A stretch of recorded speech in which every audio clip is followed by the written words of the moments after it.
Okay, cut.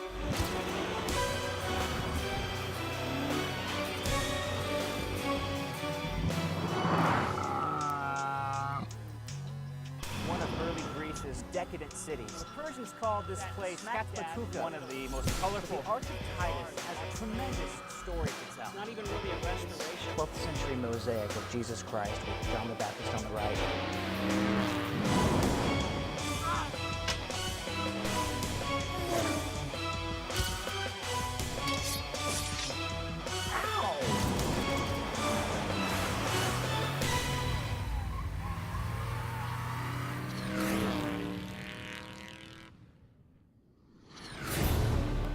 In the previous episode of Drive Through History, we flew to the exotic region of Cappadocia, deep in the heart of Asia Minor, present-day Turkey, an historically pivotal country where truly East meets West. Well, it was soon time to leave the mysterious region of Cappadocia and head to our final Turkish destination, Istanbul. But first, I had to say goodbye to an old friend. I had logged some serious miles on the Doblo.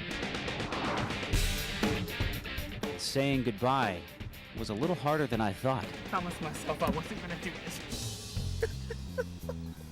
Even now, I'm gonna miss you, old boy. remembering the moment I returned the keys to the rental car guy, I get a little choked up. Well, as emotional as it was to leave the Doblo and the incredible region of Cappadocia, I was pretty excited to arrive at my next destination, Istanbul. I guess you could say the city has had an identity crisis. It's had 3 different names over its 2,673-year history, but no one is confused about how exotic this city is. It's the most visited city in Turkey, which is no surprise. The flavor of the city is both strange and exotic, with obvious Middle Eastern influences and oddly familiar European influences. I was amazed, given how much there is to see and do, how little attention I had paid to this city in the past. It's interesting that we Westerners have often ignored the history of the city of Istanbul. One of the reasons for that is because the city is predominantly Muslim, and the West has historically been Christian. But if we scratch beneath the surface of this great city, we'll see that we're more intimately connected with the history of this city than we would have ever thought. Not only its history, but also its present-day culture. One thing the Turks do right, and we Westerners should appreciate this, is shop. There are endless marketplaces that people from all over the world flock to buy everything from rugs to jewelry to antiques to some of the best Turkish delight I've ever tasted. I was definitely starting to really like Istanbul. Of course, the city has had that effect on more than just tourists. Countless conquerors and nations over the last few thousand tumultuous years have longed to call this city home. The present-day city of Istanbul was once Constantinople of the Holy Roman Empire, and before that it was Byzantium of the Greeks and early Romans.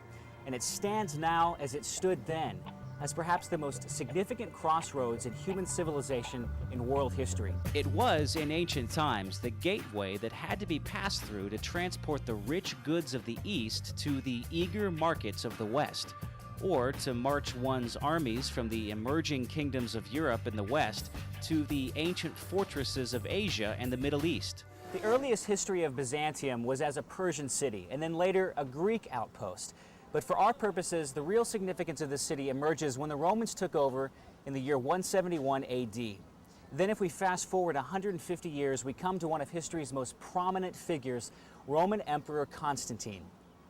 Constantine began to recognize the strategic importance of the city of Byzantium and then began to pour in huge amounts of imperial capital from Rome into this city. Under Constantine's ambitious leadership, the city of Byzantium was rebuilt and enlarged into the bona fide eastern capital of the Roman Empire.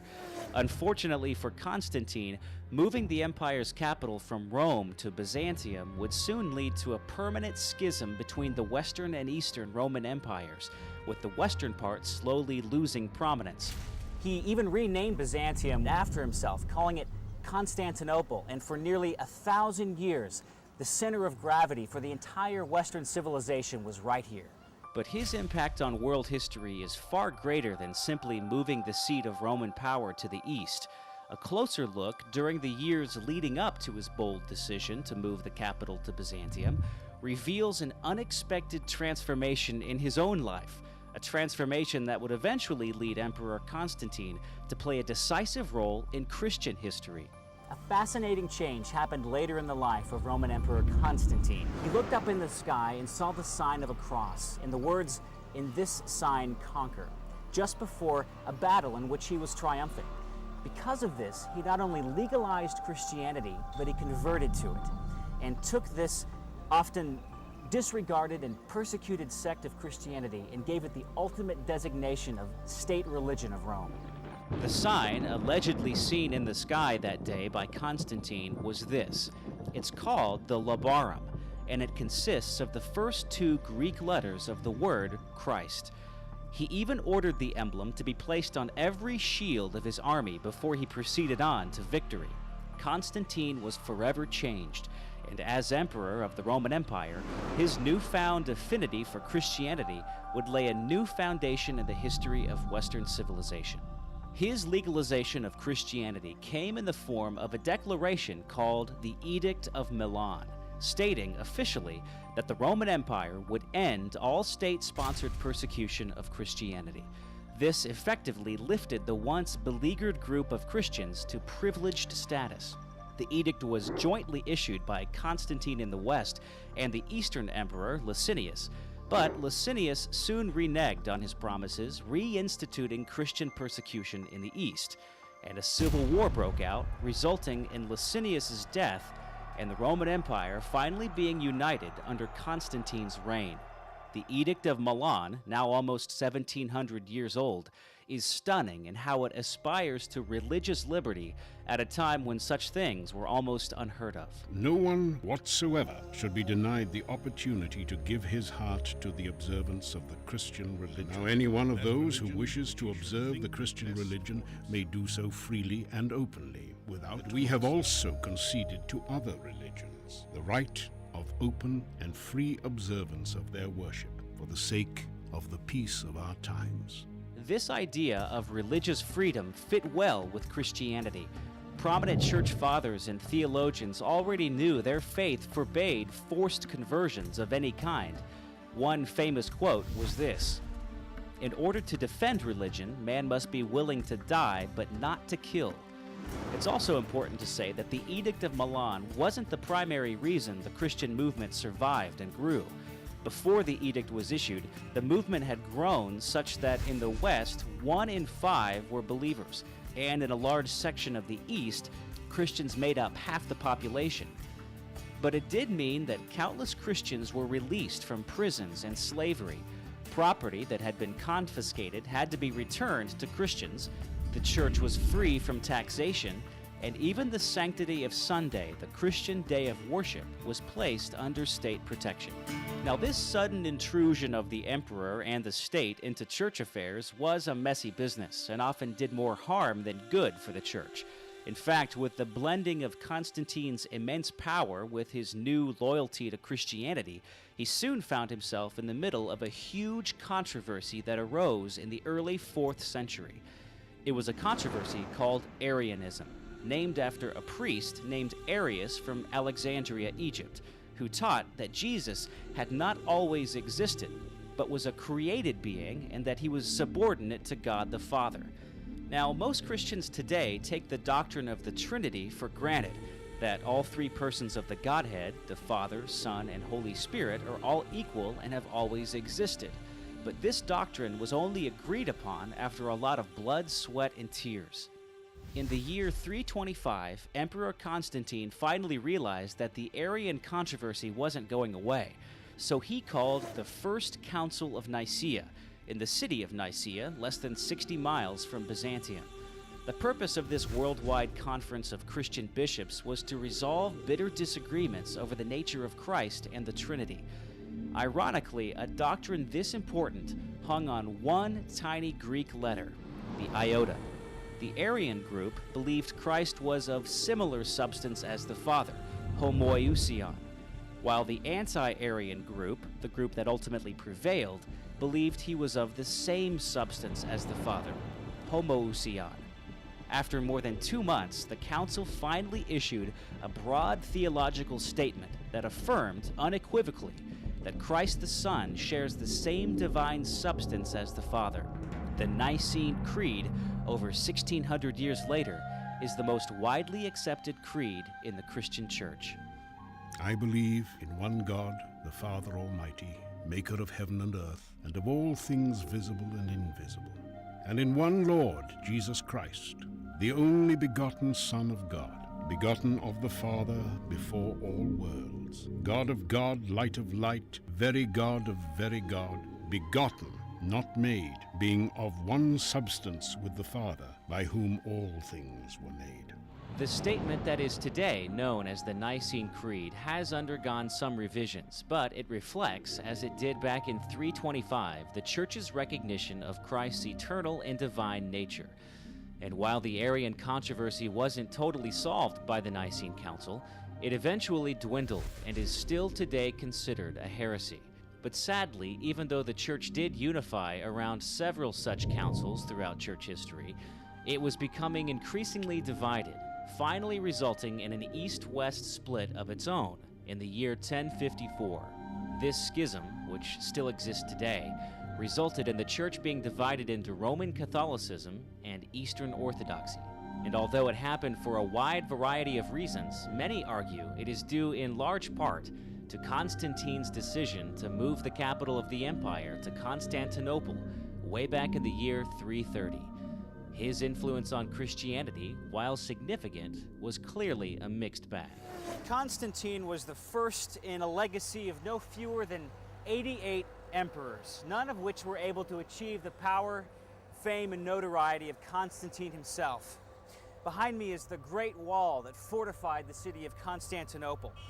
But as the city thrived in power and influence, the Roman Empire itself dwindled until there was not much left but this city and a few outlying regions. The Western Roman Empire and the city of Rome itself had been invaded and sacked by barbarians less than 100 years after Constantine moved his power to Byzantium, resulting in Rome never again exerting the political supremacy it once held.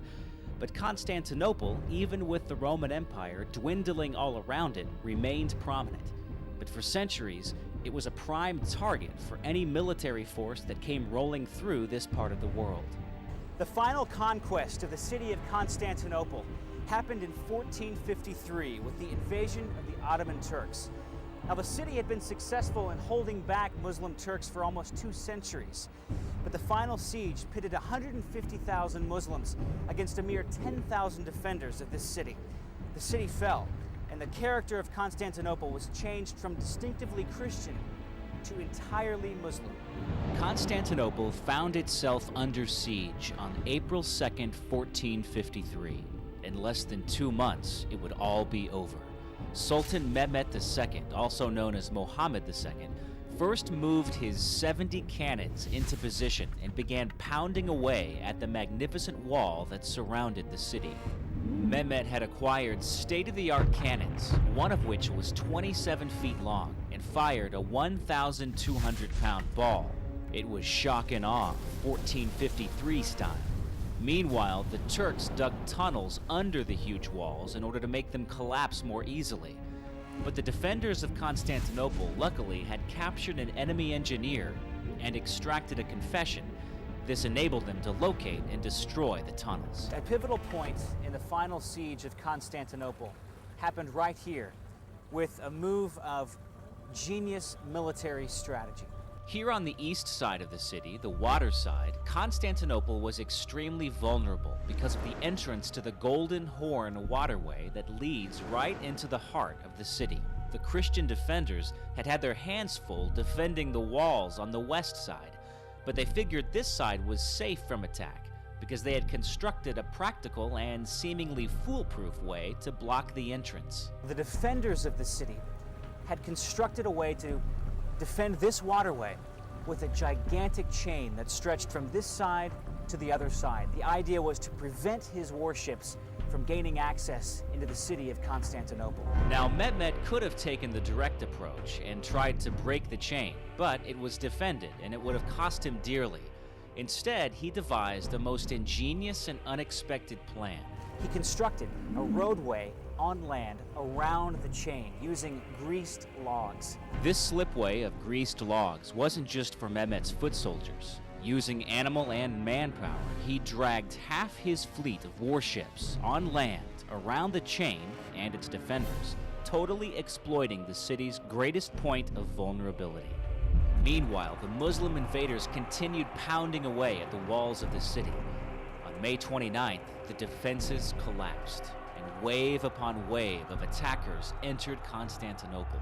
The brave men defending the city fought to the last, and even the emperor himself, Constantine XI, threw himself into battle and was killed. The next 24 hours were a nightmare of rape, looting, and pillaging until Mehmet called for an end. Mehmet had checkmated the defenses of Constantinople, and the city was doomed. The sun had set on Constantinople and the Roman Empire. The city was now officially claimed for the Turks and for Islam. And the character hasn't changed too much in the last 5.5 centuries either, except perhaps for a friendlier atmosphere for tourists willing to lose themselves in the culture. One piece of Istanbul culture that is almost impossible not to lose yourself in is the massive, endless labyrinth of shops known as Istanbul's Grand Bazaar. Now, the Spice Bazaar is pretty cool, but it really can't compare to this, the Grand Bazaar of Istanbul. When Emperor Mehmet conquered Constantinople, he wanted to give the city the reputation of being a successful, thriving cultural and trade commerce center. That's why he built this gigantic covered bazaar. Now tourists from all over the world flock here, and they're friendly Turks who will make it easy for you to part with your hard-earned cash.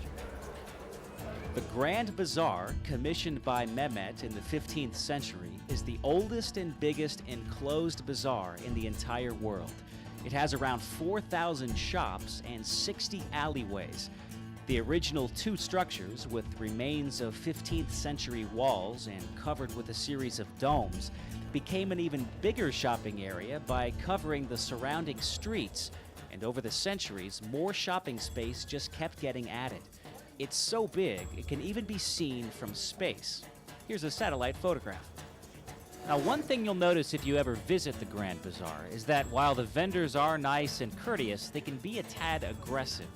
It wasn't hard to make friends pretty quick. $20 US dollars. That is how you bargain in the Grand Bazaar. But before I left, I had one more stop to make in Istanbul, the Hagia Sophia. This is the big-ticket item, one of Turkey's most visited sites, and the one you'll probably see on the cover of most Turkish tourist books. It's a cathedral turned mosque turned museum. It has a long history of surviving numerous invasions and several severe earthquakes, but it's still standing and still attracting millions of visitors. If there's any building in modern-day Istanbul that represents the fascinating history of this city, it's got to be this one.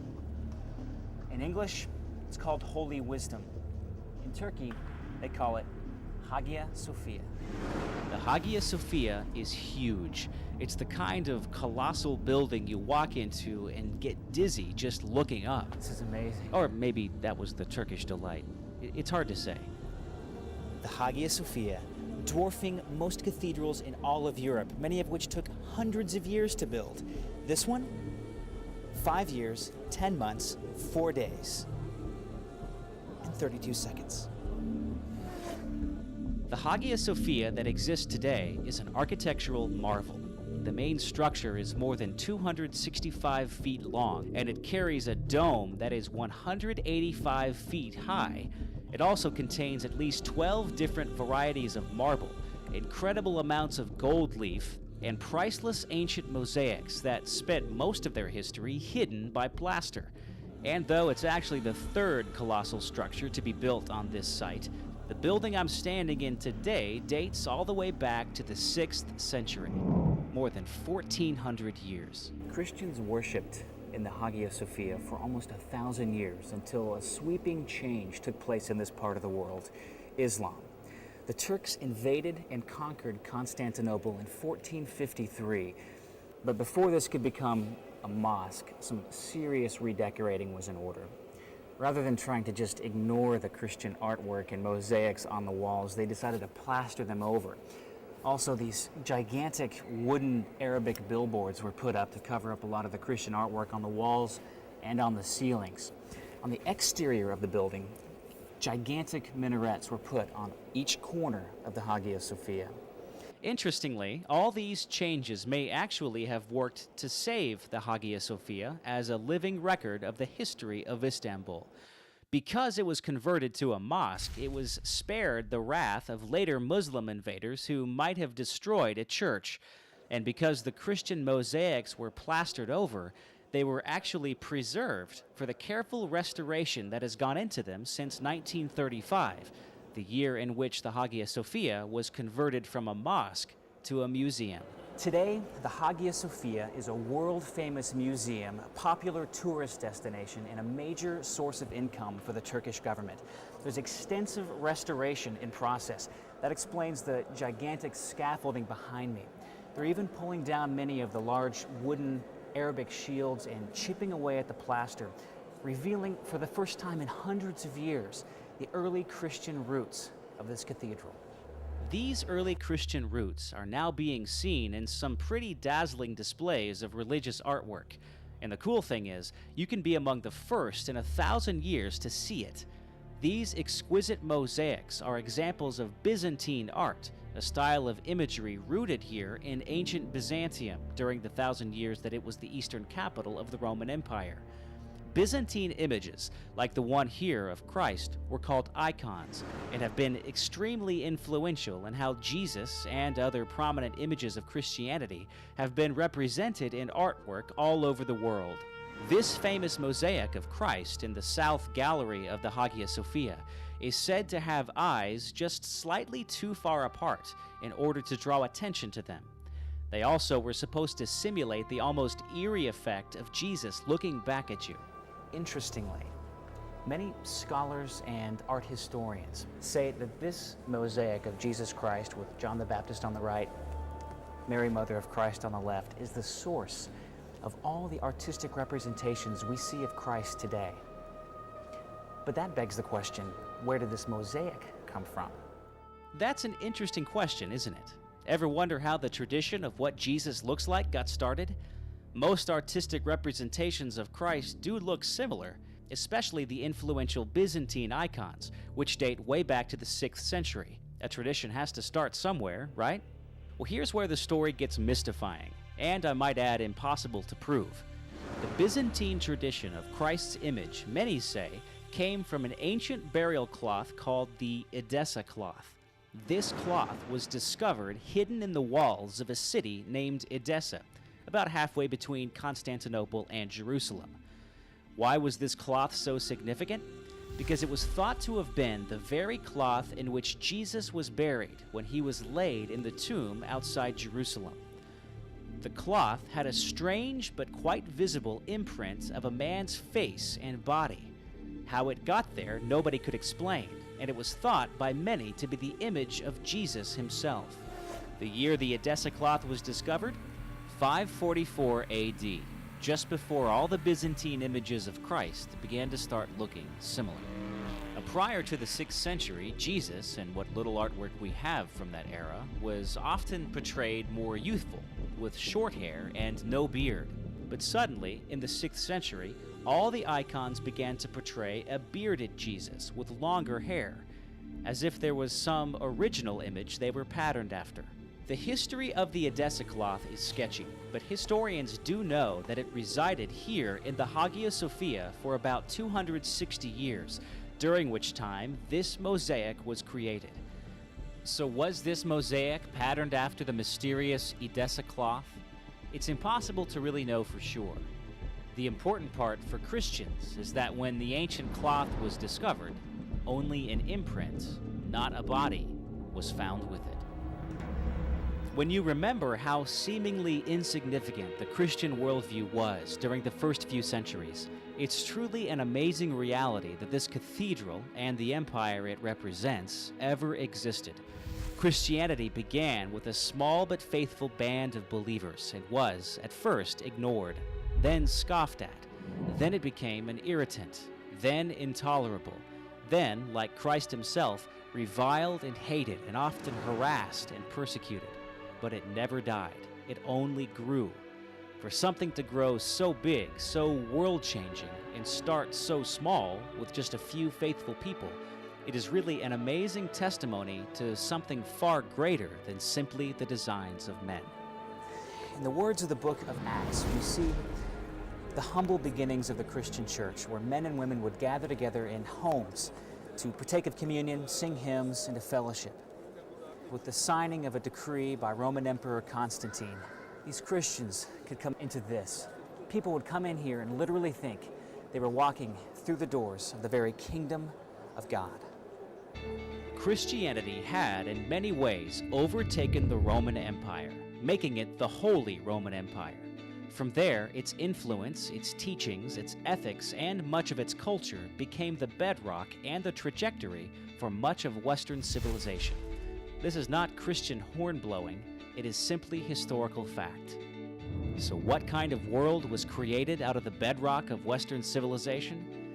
It was a world that for 2,000 years has certainly had its ups and downs. So much could be said about the history of Europe, the Middle Ages, the Renaissance, the Protestant Reformation, the Enlightenment. But most agree that as Western civilization spread, the frontier, the cutting edge of where it was all leading, was the New World, America. We'll explore that idea in the next and final episode of Drive Through History.